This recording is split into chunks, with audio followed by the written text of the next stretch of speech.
Save the project and close the world map.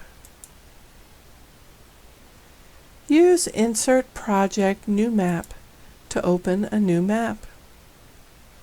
In Contents, rename the map Study Quads. Click Map, Layer, Add Data. Navigate to the MGIS Data, Black Hills, Downloads folder, and use Shift-Click to add all of the feature classes to the map.